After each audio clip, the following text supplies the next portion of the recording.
नमस्कार जोहार दोस्तों, सिमडेगा की आवाज यूट्यूब चैनल में आपका स्वागत है।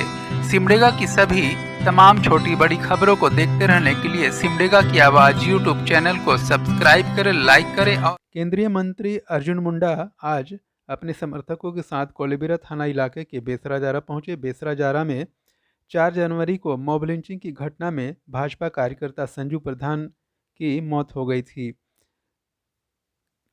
अर्जुन मुंडा ने मृतक संजू प्रधान की पत्नी और माता सहित पूरे परिवार से पूरे घटनाक्रम की विस्तृत जानकारी ली। इसके बाद पत्रकारों से बातचीत करते हुए श्री मुंडा ने कहा कि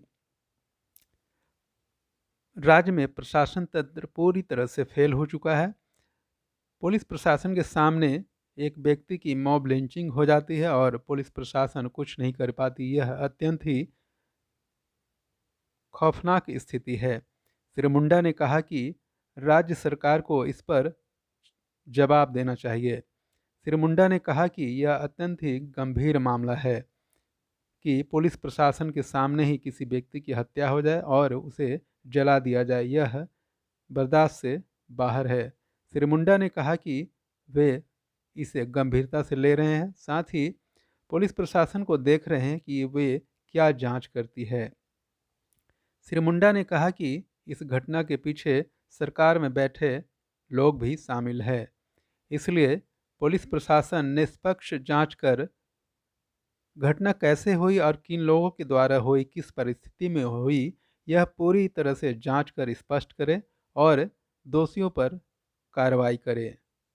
पिछले दिनों जो मॉब लिंचिंग की घटना घटी है उसकी जितनी भी निंदा की जाए वो कम है। इस तरह की घटनाएं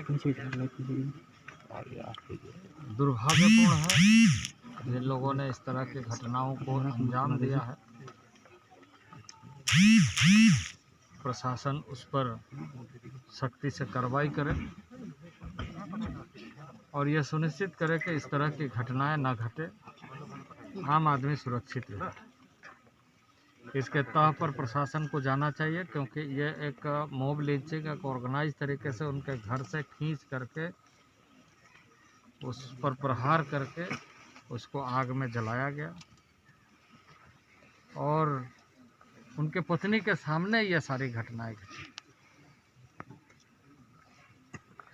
प्रशासन के, पुलिस के कुछ लोग थे लेकिन वो भी उन्हें बचा नहीं पाए।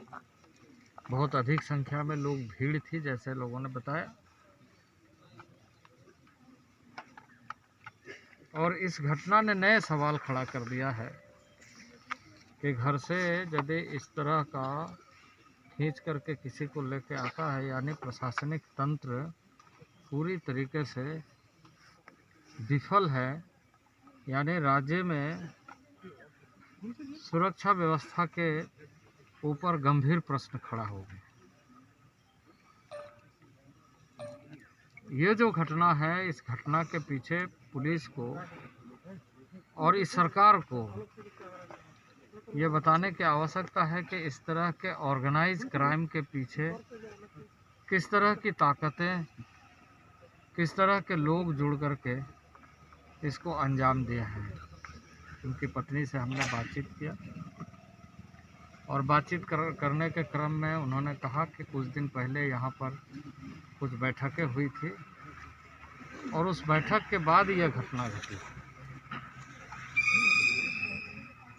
तो इससे यह सवाल खड़ा होता है कि इस तरह के यदि कोई बैठक होती है और बैठक के बाद इस तरह की घटना घटती है, तो यह एक योजनाबद्ध तरीके से किसी के विरुद्ध में किए गए कार्रवाई और सामूहिक रूप से इस तरह का, यानी जिसको मॉब लिंचिंग कहते हैं, यह एक प्रत्यक्ष उदाहरण है। मैं इस समय नहीं कहूँगा क्योंकि पुलिस जांच कर रही है, लेकिन जो बातें सामने आई है उस बैठक में सरकार से शामिल लोग से विफल है, यानी राज्य में सुरक्षा व्यवस्था के ऊपर गंभीर प्रश्न खड़ा हो गया। ये जो घटना है, इस घटना के पीछे पुलिस को और इस सरकार को ये बताने की आवश्यकता है कि इस तरह के ऑर्गेनाइज क्राइम के पीछे किस तरह की ताकतें, किस तरह के लोग जुड़ करके इसको अंजाम दिए हैं। उनकी पत्नी से हमने बातचीत किया और बातचीत करने के क्रम में उन्होंने कहा कि कुछ दिन पहले यहाँ पर कुछ बैठकें हुई थी और उस बैठक के बाद यह घटना घटी।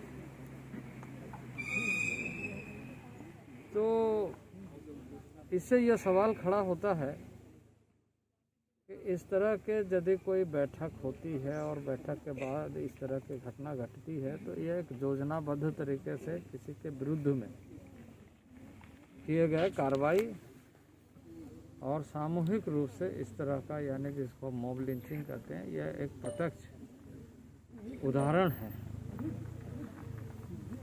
मैं इस समय नहीं कहूँगा क्योंकि पुलिस जांच कर रही है, लेकिन जो बातें सामने आई है उस बैठक में सरकार से शामिल लोग भी उपस्थित थे और उसके सामने हुए और प्रशासन के लिए और सरकार के लिए बहुत बड़ी जिम्मेदारी, अग्नि परीक्षा है कि इस तरह के घटनाओं के मामले में प्रशासन किस नतीजे पर पहुंचती है। आज यह सारी बातों को उनकी पत्नी ने फिर से लिखित रूप से दिया है और उसके साथ साथ समाज के भी कई लोगों ने प्रतिनिधि के रूप में लिख करके दिया है। सर, सरकार में शामिल कौन लोग, विधायक या कौन? देखिए, मैं इस समय नाम लूँगा तो लोग कहेंगे कि यह अपने तरफ से, यह प्रशासन की जिम्मेदारी है कि वो निष्पक्षता के आधार पर यह बताए कि इस तरह की घटनाएं घटने के पीछे और ये बात सामने आए कि इसके पहले क्या क्या चीज़।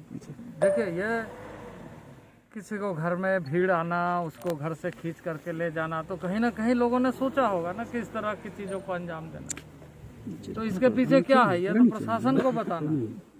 अभी मैं पॉलिटिकली इस तरह की बातों को नहीं कहना चाहता हूँ, क्योंकि एडमिनिस्ट्रेशन को मैं देखना चाहता हूँ कि वो कितना निष्पक्ष है। क्या लगता है, साजिश हुई है? इस पर हम बहुत गंभीरता से चीज़ों को देखें। क्या लगता है सर, साजिश हुई है? सर, क्या मामले की सीबीआई कराई जाएगी? अब देखिए, यहाँ ढिंडोरा पीटने के लिए नहीं, न्याय करने के लिए मैं बात करूँगा। मैं ये कहूँगा कि उसको न्याय तभी मिलेगी जब इसके तह तक हम पहुँचे। क्या सीबीआई जांच होगी सर?